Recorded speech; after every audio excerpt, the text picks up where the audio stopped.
Hello guys, welcome to my YouTube channel. आज के इस नए वीडियो में हम सीखेंगे, अब लेक्चर को आगे बढ़ाते हैं। जैसा कि हम एसी के एलआर सर्किट सबका individual resistive circuit, capacitive circuit और इंडक्टिव सर्किट पे चर्चा किए थे। अब हम दोनों का मिक्सचर देखेंगे। एलआर होगा, सीआर होगा, सारे अलग अलग टॉपिक का हम अलग अलग देखेंगे। तो हेडिंग है आपका CR circuit. CR circuit, C for capacitance, R for resistance. अब देखिए दोनों रहेगा, कैपेसिटर भी रहेगा एक और resistance. This capacitor and some internal resistance that is capital R. ये कोई एसी सोर्स से जुड़ा रहेगा। अब हम इसका क्या निकालेंगे, इंपीडेंस निकालेंगे। और हाँ, दूसरा फेज कांस्टेंट, जो कि हम पहले इंडिविजुअल कैपेसिटिव सर्किट का, रेजिस्टिव सर्किट का और इंडक्टिव सर्किट का इंडिविजुअल देखे थे। इस बार हम सबका मिक्स देखेंगे, क्योंकि इंडिविजुअल कोई सर्किट होता नहीं है कि कोई रेजिस्टिव सर्किट हो या सिर्फ कैपेसिटिव सर्किट हो या सिर्फ इंडक्टिव सर्किट हो। तो क्या होता है एलआर सर्किट। अब हम पढ़ेंगे सीआर सर्किट, फिर एलआर सर्किट, उसके बाद एक पढ़ेंगे जिसमें एलसीआर तीनों रहेगा। एल कैपेसिटर भी रहेगा, रेजिस्टेंस भी रहेगा और एलसीआर सर्किट। सी से कैपेसिटर, आर से रेजिस्टिव सर्किट एंड एल से। तो ये हम सर्किट अब देखेंगे। अब हम सबका प्रॉपर्ली सैंडविच, क्योंकि कोई भी इंडिविजुअल, जैसे ना तो कोई रेजिस्टेंस, फुल्ली कोई ऐसा सर्किट नहीं है जिसमें सिर्फ इंडक्टिव सर्किट है या कैपेसिटिव सर्किट है या रेजिस्टिव सर्किट है। मतलब हर कोई मिक्सर होता है। तो इसमें हम क्या देखेंगे, इसमें कैपेसिटर रखे हैं, इस पे कुछ चार्ज होगा। सपोज डेट चार्ज इसका है Q, तो इस पे चार्ज हो जाएगा -Q। ये एसी सोर्स है, कनेक्टेड टू एसी सोर्स। ये कुछ इसका रेजिस्टेंस होगा कैपिटल आर।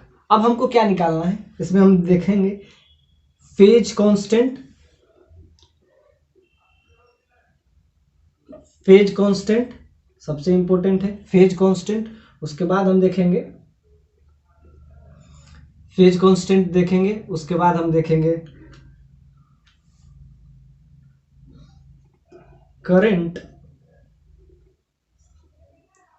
VS voltage. मतलब करंट और वोल्टेज के बीच में रिलेशन, जो कि हम पिछले लेक्चर में डिस्कस कर चुके हैं।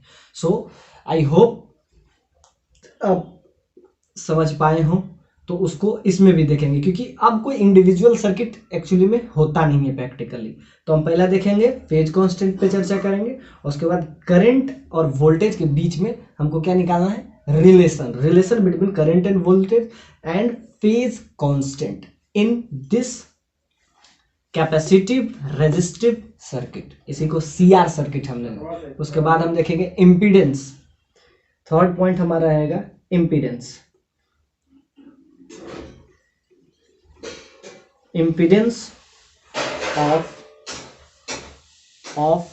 CR circuit, impedance of CR circuit. और इसका इम्पीडेंस, जैसा कि अगर रेजिस्टिव सर्किट हो, यूजुअली होता है रेजिस्टिव सर्किट बहुत सारा होता है, तो उसमें हम निकालते हैं रेजिस्टेंस।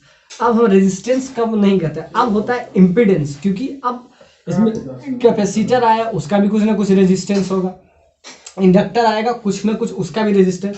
तो अब जो रेजिस्टेंस, इफेक्टिव रेजिस्टेंस निकालते थे ना, इक्विवेलेंट रेजिस्टेंस जिसको कहते हैं, के बगल में लिख देते हैं इक्विवेलेंट रेजिस्टेंस। ये हम पहले डिस्कस कर चुके हैं, तो हम इस पे टाइम कम देंगे। तो ये हम इस सारे पॉइंट, ये अगर सर्किट है जिसमें क्या है, एक कैपेसिटर है जिसका कैपेसिटेंस C है, एक इंडक्टर है, इससे करंट बह रहा है, I करंट है, इसके थ्रू आ रहा है, एसी सोर्स से हम कनेक्ट कर दिए हैं। अब इसका हम क्या क्या देखेंगे, फेज कांस्टेंट, करंट और वोल्टेज के बीच में relation, impedance of the CR circuit, इसी को इक्विवेलेंट रेजिस्टेंस कहते हैं। तो इस सर्किट के लिए, पर्सनली इस सर्किट के लिए, इसमें हम क्या लिखेंगे? सबसे पहले let be the capacitance of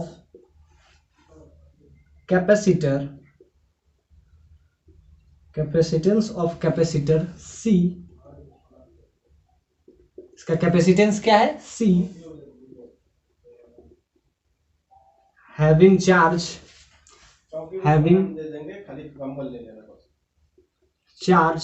Q, इस पे Q है तो इस पे क्या हो जाएगा? ऑब्वियसली माइनस Q हो जाएगा। तो एक कैपेसिटेंस है जिसका कैपेसिटेंस C है, उस पे चार्ज कितना है? Q है।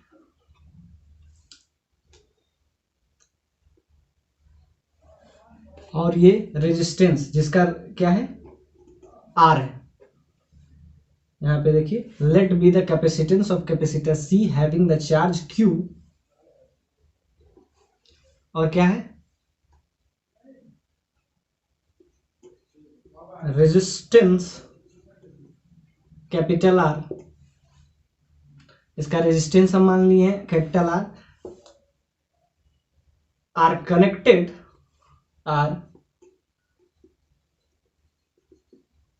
Connected to AC source, connected to AC source. AC source के साथ क्या किए? उसको हम कनेक्ट किए, और हमको निकालना क्या है? Phase constant.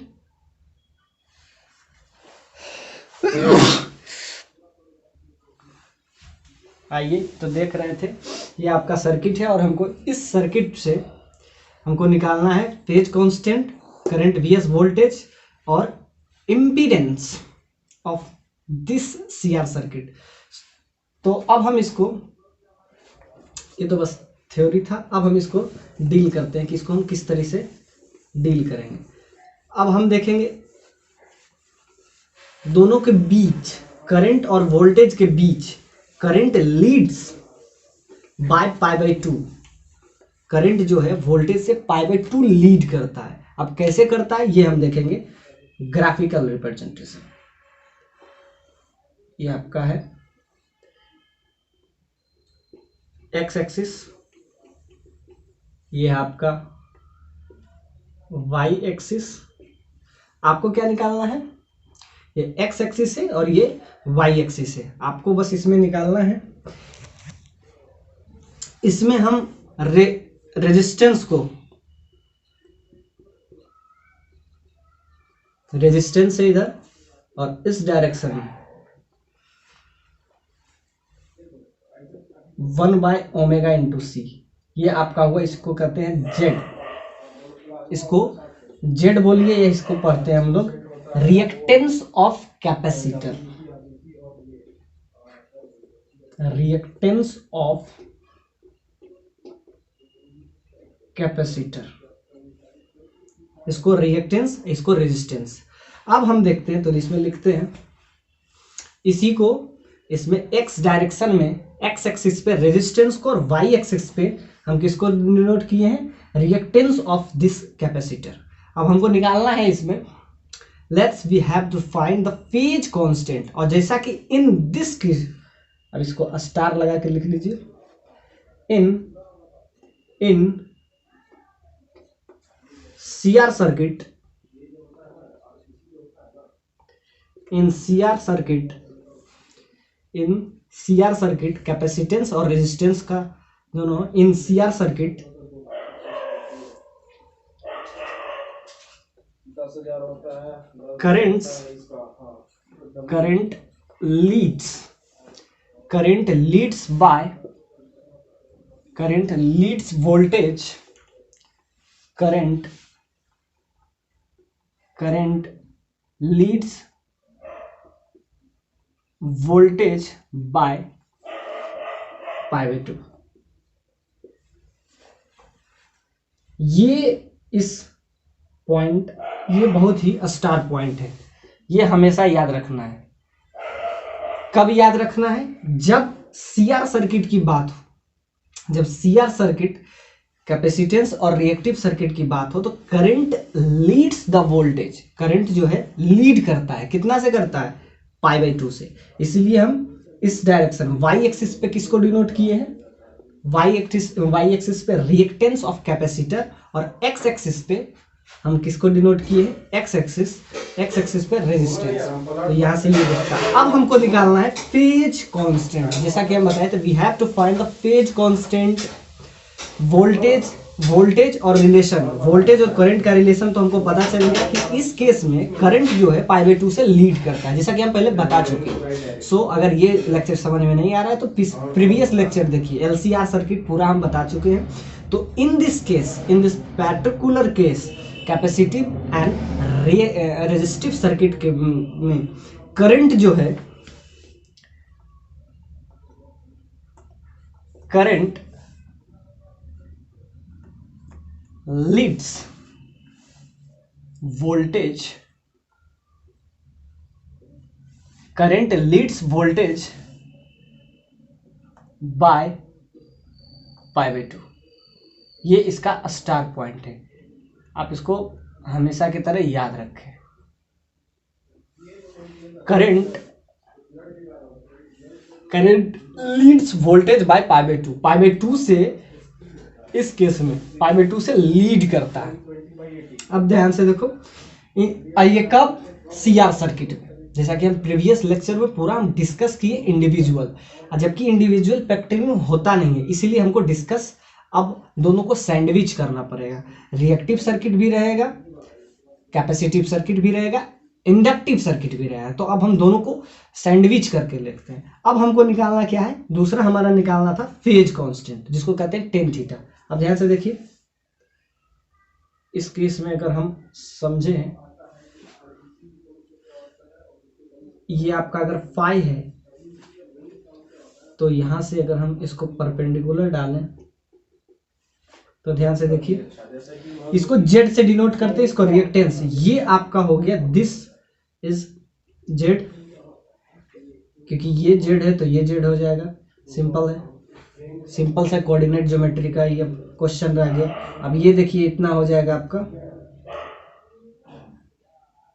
रिएक्टिव। अब यहां से हमको क्या निकाल लेना है, टेन फाई यहां से अगर निकालिएगा तो क्या आ जाएगा, Z dash divided by R. ये आपका आ गया टेन फाई, और ये फाई क्या है, फाई फेज कांस्टेंट। यहां फाई लिख देते हैं, फेज कांस्टेंट, फेज कांस्टेंट। इसको फाई को क्या कहते हैं, इसको फेज कांस्टेंट कहते हैं, टेन फाई। ध्यान से परपेंडिकुलर डालिए ये, तो हमको क्या क्या पता चला। अभी तक हम क्या सीखे, अभी तक हम सीखे कि in CR circuit, capacitive and resistive circuit में करंट जो है, current lead the voltage by π/2 से लीड करता है। और दूसरा हम क्या सीखे कि इसके जो इसमें टेन थीटा का वैल्यू है, सिंपली है टेन थीटा। अब इस दोनों के बीच में अब हम निकालेंगे इम्पीडेंस, क्योंकि फेज कांस्टेंट हमको पता चल गया, करंट और वोल्टेज के बीच में रिलेशन पता चल गया कि करंट जो है वोल्टेज से π/2 लीड कर रहा है। देखिए एक्स एक्सिस में करंट अगर बढ़ रहा है, सिंपल सा बात है। अब इसको फील कीजिए, एक्स एक्सिस में अगर करंट बह रहा है, ध्यान से समझिए, by graphical approach, this is the graphical approach. अगर एक्स एक्सिस में क्या है, करंट है आई, करंट लीड कर रहा है तो करंट को वाई एक्सिस पे रखते हैं और वोल्टेज को एक्स एक्सिस पे रखते हैं, समझने के लिए। अब इसको एज ए वर्ड्स में तो लिखे, अब इसको हम इसको लिखेंगे, ये अगर करंट है π/2 से लीड कर रहा है और ये आपका हो जाएगा वोल्टेज। तो हमने क्या क्या अभी तक सीखा, हमने सीखा कि वोल्टेज जो है लैग करता है किसके रिस्पेक्ट में, करंट के रिस्पेक्ट में, या in other words we can say that the current leads the voltage by π/2 in CR circuit. और दूसरा टेन थीटा का वैल्यू हम यहां से क्या पाए, यहां से ये जेड क्या है, यहाँ पे जेड है, आप समझिए कि रिएक्टेंस ऑफ इसको कहते हैं रिएक्टेंस ऑफ कैपेसिटर। ये रेजिस्टेंस है और ये इसको कहते हैं रिएक्टेंस ऑफ दिस कैपेसिटर। इसमें ओमेगा क्या है, सी तो इसका कैपेसिटेंस है, ओमेगा क्या है, ओमेगा है एंगुलर फ्रीक्वेंसी, याद रखिए, हम पहले भी बता चुके हैं, एंगुलर फ्रीक्वेंसी, ये आपका एंगुलर फ्रीक्वेंसी है। अब हम चर्चा करेंगे इम्पीडेंस पे, और जो कि बहुत इंपॉर्टेंट है। टेन थीटा का वैल्यू तो सिंपली है y axis upon x axis, ये तो सिंपल कोऑर्डिनेट ज्योमेट्री का ही क्वेश्चन था। अब हम देखेंगे फेज कांस्टेंट, पहले इसको have a note.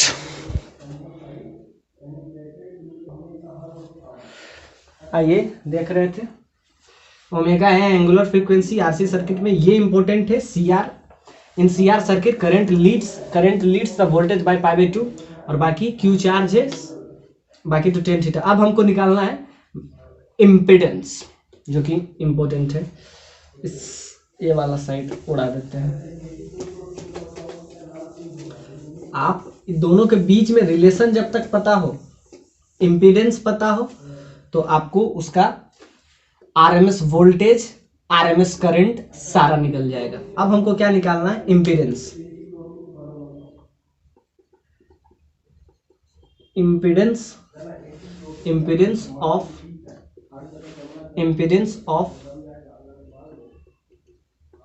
CR circuit,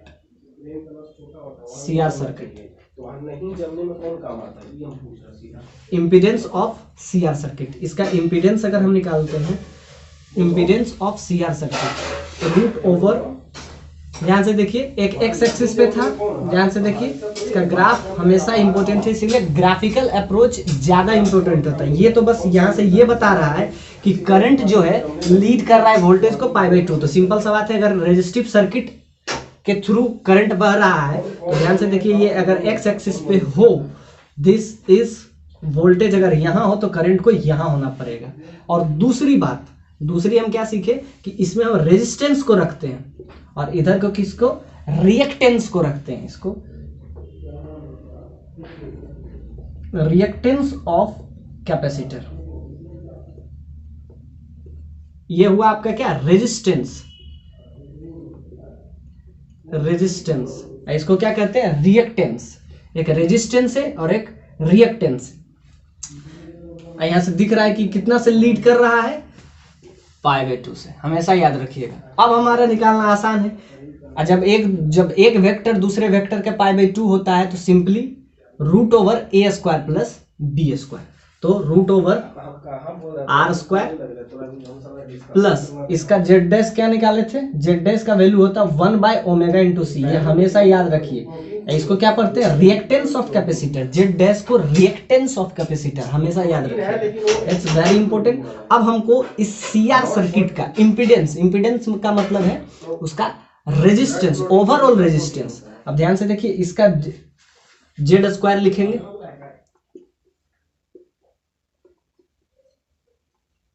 are square plus 1 by omega into C का होल स्क्वायर। तो ये क्यों लिखे स्क्वायर, याद रखिएगा, जब भी दो वेक्टर एक दूसरे के परपेंडिकुलर हो तो उसका रिजल्टेंट वेक्टर निकालते हैं तो ए स्क्वायर प्लस बी स्क्वायर होता है, हमेशा याद रखिए, are resultant.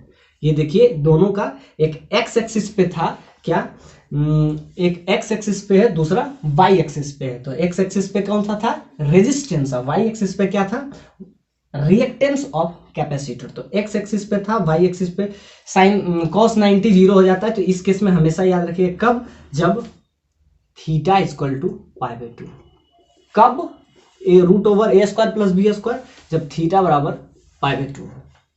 In this sense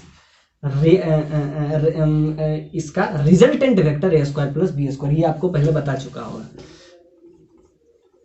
अब यहां से आगे आपका सिंपली आपको दिख रहा है कि यहां से हमारा आ जाएगा RMS voltage, RMS current, voltage. ये हमेशा याद रखिए, graphical approach is much important than this types of words. तो आप ये समझिए कि एक एक्स एक्सिस पे है, दूसरा वाई एक्सिस पे, ये हमेशा इस फिगर को याद रखें। जब भी सीआर सर्किट को कुछ भी ख्याल आए तो सिंपल सा बात है कि इस इधर अगर वोल्टेज होगा तो इधर करंट होगा, दोनों के बीच लीड कितना कर रहा है π/2, और इधर अगर रेजिस्टेंस हुआ तो इधर क्या हो जाएगा आपका 1/ω into C, that is Z. इसको क्या पढ़ते हैं, रिएक्टेंस ऑफ दिस कैपेसिटर। यहां से आपको क्या मिल जाएगा, यहां से आपको मिल जाएगा r² प्लस 1/ω इंटू सी का होल स्क्वायर। तो यहां से आपको मिल जाएगा इम्पीडेंस, सीआर सर्किट का इम्पीडेंस यहां से मिल गया। इम्पीडेंस मिल गया तो हमारा अब काम हो जाएगा। अब हमको क्या निकालना है, IRMS। अब इसमें कुछ करंट कितना बह रहा है, अब हम ये निकाल लेते हैं। तो करंट के लिए क्या होता है, V बराबर IR। ये फॉर्मूला हमेशा याद रखिए, V बराबर, ये सब तो बेसिक फॉर्मूला है, V बराबर IR। तो यहां से हमको क्या निकालना, I, तो V/R हो जाएगा। V क्या हो जाएगा यहाँ से, V इस सेंस में हो जाएगा RMS, क्योंकि AC सोर्स में हम पिछला लेक्चर में सारा बता चुके हैं, बस हम उसको एज अ रेफरेंस यूज कर रहे हैं, बाय R। R यहाँ पे क्या हो जाएगा, R यहाँ पे हो जाएगा इम्पीडेंस, लिख देते हैं impedance.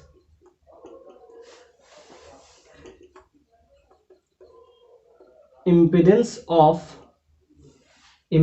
Of CR circuit,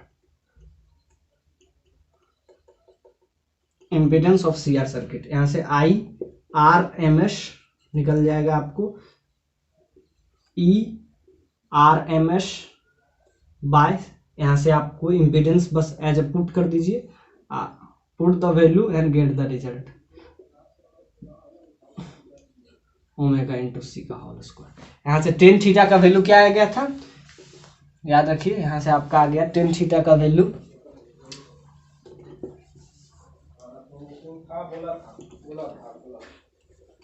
ten theta का वैल्यू अगर आ गया तो थीटा अगर यहां से निकाले, हम सिर्फ फेज निकालें, यहां से फेज कांस्टेंट अगर सिर्फ निकालें, theta, what is the theta, theta क्या है यहाँ पे, फेज कांस्टेंट। अगर टेन थीटा यहां से आपको मिल जाएगा, tan phi is equal to Z'/R, यहां से फाई आपको आ जाएगा टेन इनवर्स Z'/R।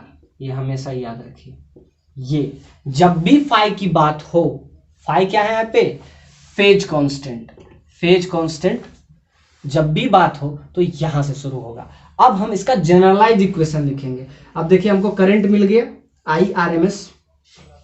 IRMS निकला, ERMS, ई क्या है यहाँ पे, ई उसका AC सोर्स का क्या है, AC सोर्स का क्या है, जिसको आप क्या समझ सकते हैं, इसको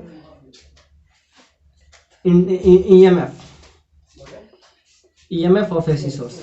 अब जैसे इम्पीडेंस, यहां से आपको क्या मिल गया, IRMS मिल गया, आपको फेज कांस्टेंट पता है। अब हम क्या लिख देंगे, इक्वेशन लिख देंगे, इक्वेशन।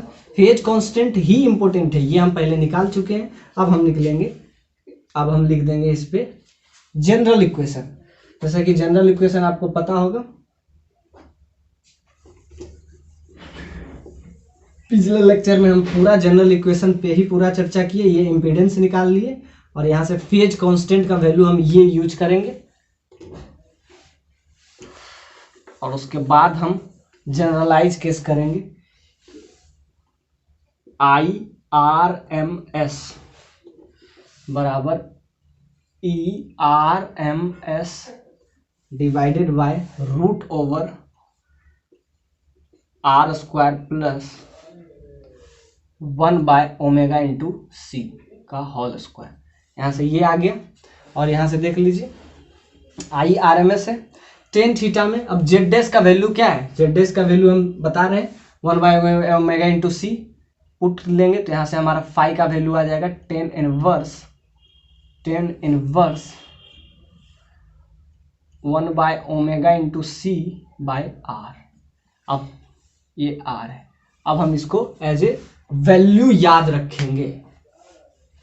अब अगर जनरलाइज IRMS आ गया तो हमको क्या निकालना है, ERMS, उसका हमको क्या निकालना है, EMF निकालना है। अब ध्यान से देखिए, ये हमको इतना देर से क्या मिला, IRMS मिल गया।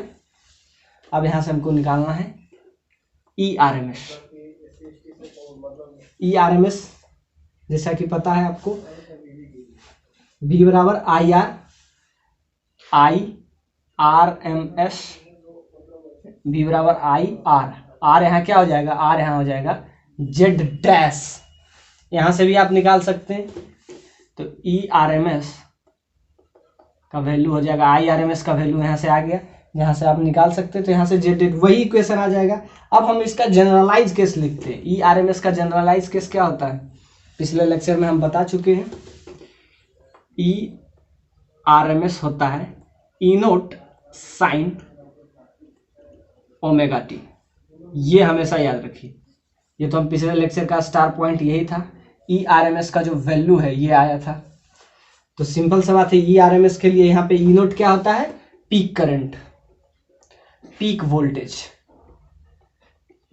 पीक वोल्टेज, ये सब पिछला बता चुके हैं। IRMS यहाँ से निकल गया और यहाँ IRMS का ये वैल्यू है।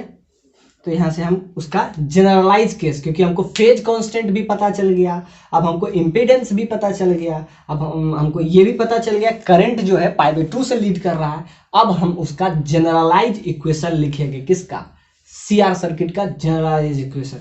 यहाँ से ERMS हमको पता है, IRMS पता है, बस उससे हम जनरलाइज केस लिख लेंगे। आइए इसका जनरलाइज केस हम लिख ले, अब कुछ बचा नहीं है। ये वैल्यू पिछले बार भी हम बताए थे ERMS, और यहाँ IRMS का भी हम बताए थे। RERMS is equal to I naught. I naught क्या है, पीक करंट, जैसे यहाँ पीक वोल्टेज है ना, यहाँ I हो जाएगा साइन ओमेगा टी। ये इंपॉर्टेंट फॉर्मूला है।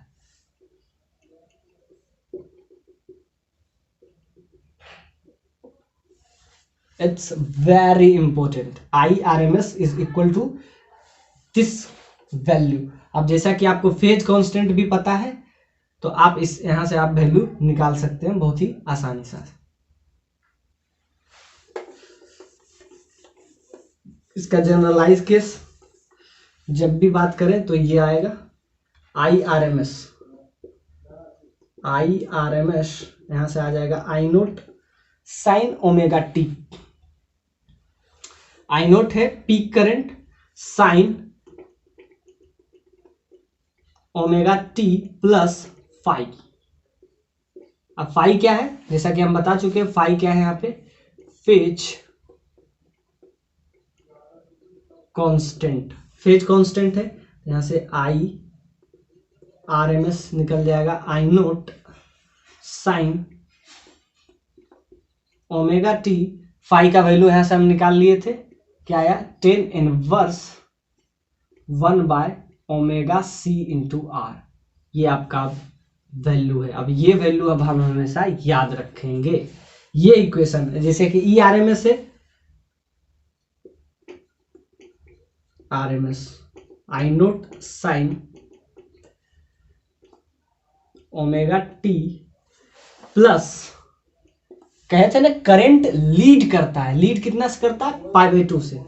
तो यहां से आ जाएगा 10 इनवर्स, फाई का वैल्यू आप रख दीजिए ωc/R। ये आपका वैल्यू है, इस पे आप स्टार लगा लीजिए।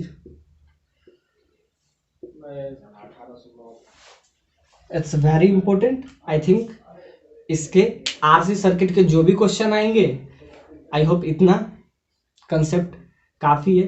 फिर देखते हैं नेक्स्ट कॉन्सेप्ट, वो हो जाएगा CR सर्किट है, वो हो जाएगा इंडक्टिव और रेजिस्टिव सर्किट।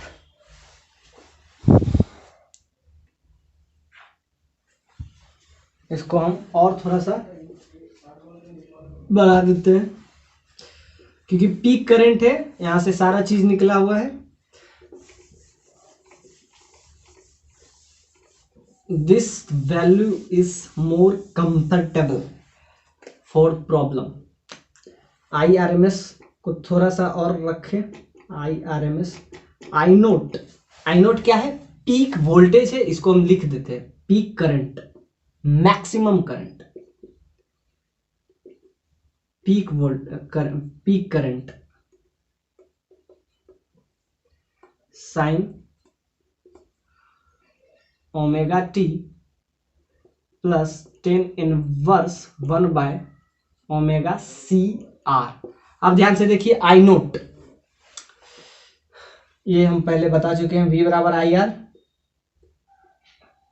ये कब होता है? For Ohm's law. ये तभी लगा सकते हैं जब ओम्स लॉ की बात हो, फॉर ओम्स लॉ, ये ओम्स लॉ के लिए। लेकिन यहाँ पे क्या है, एसी सोर्स, इसमें करंट हमेशा वैल्यू है, तो यहाँ से हो जाएगा पीक करंट, यहाँ से निकाल ली थी, जैसे V बराबर आई आर। इस केस में अगर यहाँ से आप निकाल लें तो यहाँ से आ जाएगा आई, करंट आ जाएगा V बाई आर।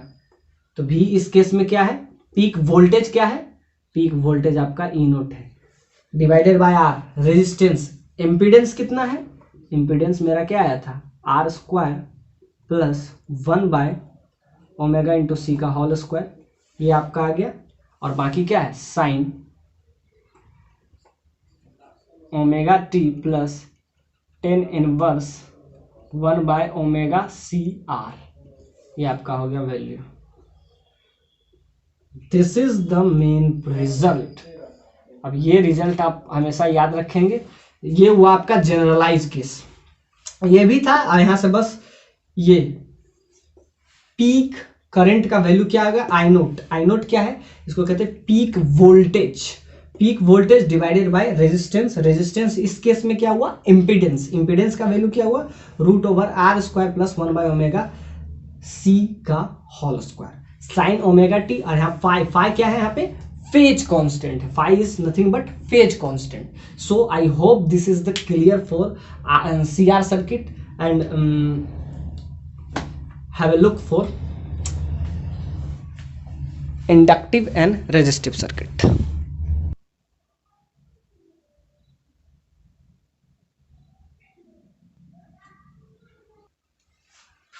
आइए देखते हैं LR circuit, inductive and resistive circuit. जैसा कि पिछले राउंड में देखे थे कैपेसिटिव, अब हम इंडक्टर यूज करेंगे सर्किट में। दिस इज इंडक्टर, ये रेजिस्टेंस है, इसको हम जोड़ देंगे एसी सोर्स से।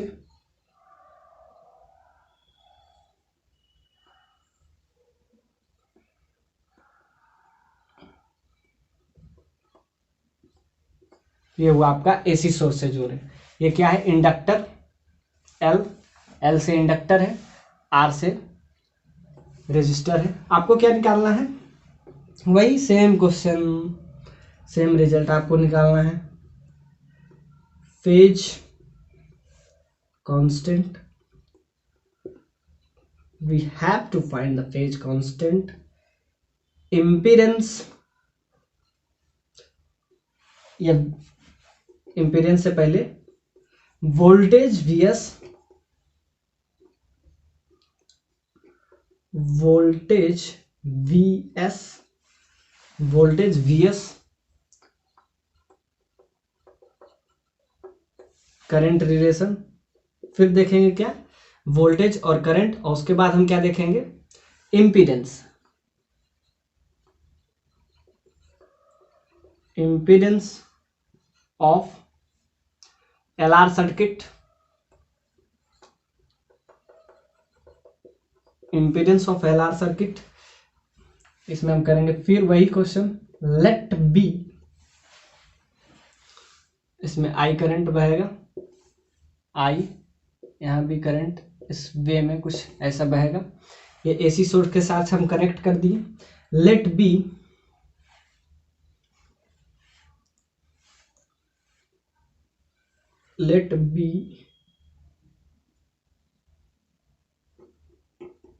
an inductor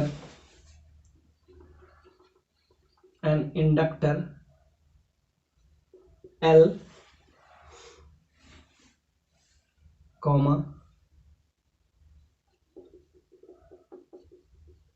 resistance capital R, resistance R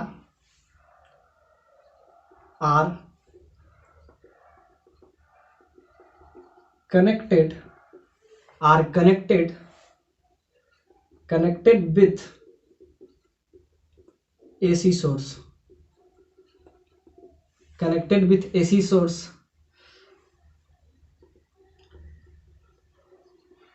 we have to find we have to find this phase constant, voltage और करंट के बीच में रिलेशन और इम्पीडेंस। उसके बाद क्या हमको निकालना है, आरएमएस करंट, आरएमएस वोल्टेज, सारा हमको इस सर्किट का। कौन सा सर्किट, एलआर सर्किट, इसको एलआर सर्किट कहते हैं। इंडक्टर इसमें रहता है, इसमें रेजिस्टर रहता है, रेजिस्टेंस आर है, इंडक्टर है। तो इसका कुछ, अब जैसा कि हम पिछले प्रीवियस लेक्चर में हम एलआरसी सर्किट सबका इंडिविजुअली इसीलिए हम डील किए थे, जिसका फायदा आपको इस चीज में समझने को मिलेगा। ये तो बस है कि हमको क्या क्या निकालना है, फेज कांस्टेंट निकालना है। इस केस में पर्सनली स्टार पॉइंट है, इस केस में करंट इस बार लीड नहीं, इस बार करंट लैग करता है। In LR circuit, in LR circuit,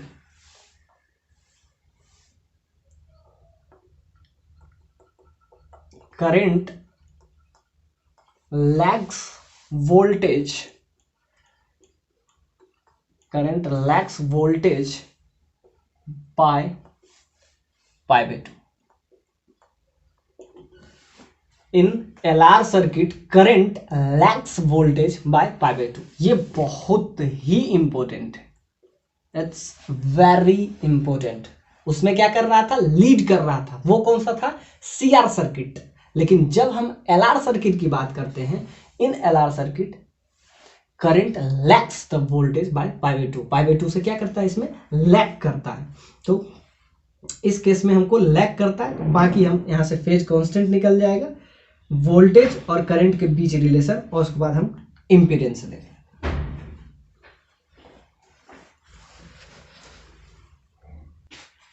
आइए इस केस को हम समझते हैं विथ ग्राफिकल अप्रोच।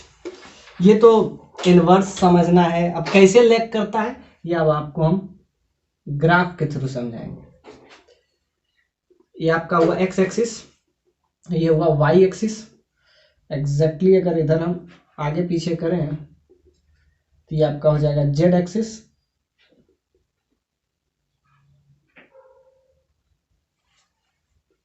ये आपका हो जाएगा निगेटिव एक्स एक्सिस। इसको इस केस में लैग कर रहा है, मतलब लीड नहीं कर रहा है, आगे नहीं है करंट, मतलब करंट क्या है, पीछे है। तो इस केस में इधर क्या हो जाएगा आर, और इधर क्या हो जाएगा, इस बार इंडक्टर इस डायरेक्शन में, पहले क्या है लीड कर रहा था, तो इस केस में पॉजिटिव एक्स वाई एक्सिस में, लेकिन इस बार क्या कर रहा है, लैग कर रहा है। तो लैग जब कर रहा है तो ये आ जाएगा। अब इसका क्या हो जाता है, इसका अगर आप निकाल लें reactance of this inductor,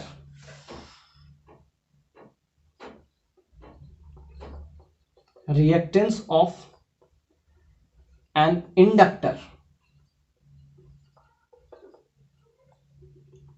omega into L, इसका वैल्यू क्या आता है, omega into L.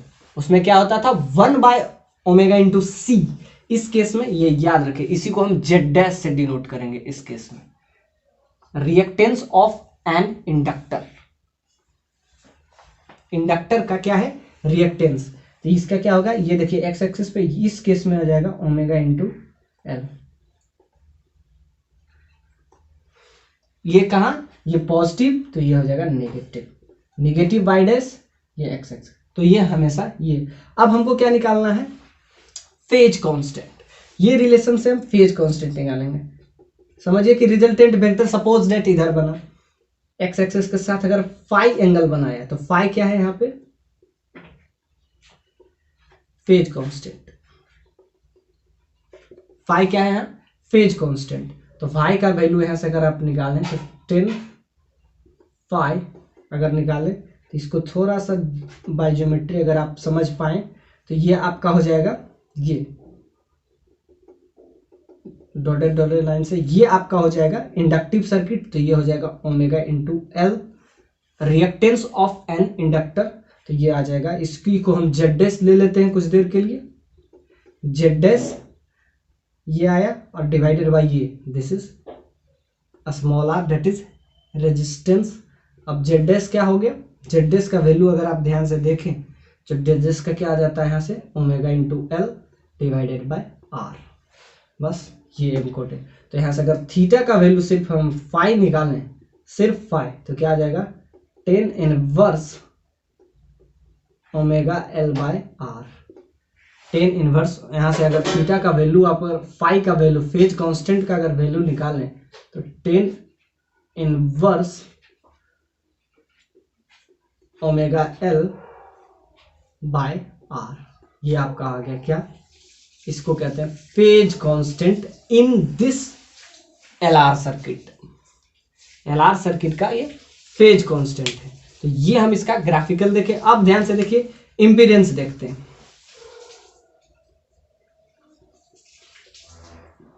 Impedance of LR circuit, impedance of LR circuit. LR circuit का हम इंपीडेंस अगर देखते हैं उसको किस चीज से डिनोट करेंगे, जेड डैश। जेड डैश को तो यहाँ हम डिनोट किया रिएक्टेंस, तो इसको हम डिनोट करते हैं कुछ भी, जैसे जेड डैश से हम रिएक्टेंस यूज किए हैं, तो इसको हम कैपिटल आर डैश ले लेते हैं। समझ रिजल्टेंट वेक्टर, ये है रिजल्टेंट। अब ध्यान से देखिए एक वेक्टर इधर है, एक वेक्टर इधर है, दोनों के रिजल्टेंट वेक्टर क्या हो जाएगा, रिजल्टेंट हो जाएगा, दोनों 90 डिग्री है। तो इस केस में लेग कर रहा है, और कितना से लेग कर रहा है, π/2। अभी बताए थे कि π/2 से जब रहे तो क्या हो जाएगा, ओमेगा एल का होल स्क्वायर प्लस आर का होल स्क्वायर। तो यहां से आपका आ गया रिजल्टेंट, इसी को हम पढ़ते हैं इम्पीडेंस। इम्पीडेंस ऑफ, ये चैप्टर में इम्पीडेंस चलेगा, impedance of this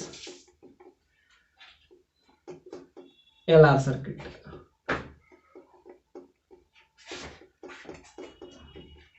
omega L का whole square plus R square. तो ये आपका आ गया इम्पीडेंस, यहां से हम ले लिए। अब हम क्या करेंगे, इम्पीडेंस हमको पता है, थीटा बराबर आ गया 10 inverse omega L by R. Impedance आ गया, फेज कांस्टेंट आ गया। अब हमारे पास क्या है, जनरल इक्वेशन। अब जनरल इक्वेशन के लिए हम क्या करते हैं, आई आर एम एस बराबर I naught sine omega T, और इस केस में फेज कांस्टेंट क्या है, फाई। तो यहां से अगर लिख पाए तो इसको मिटा देते हैं। यहां से फेज कांस्टेंट अगर हम निकाल पाए तो आ जाएगा आपका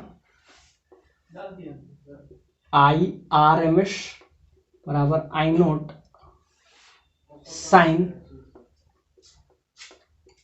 omega t plus phi. Phi क्या है यहाँ पे, फेज कांस्टेंट। ओमेगा क्या है, एंगुलर फ्रीक्वेंसी। अब यहां से आ जाएगा आई नोट का वैल्यू हो जाएगा E naught root over omega L का होल स्क्वायर। इम्पीडेंस ये हम पिछला बार भी बताए थे कि जब भी आई नोट होता है बी बराबर आई आर से निकाल सकते हैं। तो यहां से हमको क्या चाहिए था, आई के लिए क्या हो जाएगा वी बाई आर। वी यहाँ क्या है, I naught omega plus R square. ये आ जाएगा आपका sine omega t plus phi का वैल्यू अगर ध्यान से यहां से निकालें तो 10 inverse omega L by R. ये आपका आ गया इसका जनरलाइज केस। जब भी आपको बात करें तो आप यही याद रखेंगे, R M S E naught क्या है यहाँ पे, peak current root over omega L का whole square plus R square sine omega t plus 10 inverse omega L by R. तो हम नेक्स्ट लेक्चर में देखेंगे LRC, तीनों का कॉम्बिनेशन। अभी तक तो हम दो का कॉम्बिनेशन देखे थे, पहले इंडिविजुअल का कॉम्बिनेशन देखे थे, अब दो का कॉम्बिनेशन देखें। अब हम देखेंगे तीनों का कॉम्बिनेशन, उसका इम्पीडेंस निकालेंगे, फेज कांस्टेंट निकालेंगे। आगे हम उस लेक्चर पे बात करेंगे। Thank you, bye bye.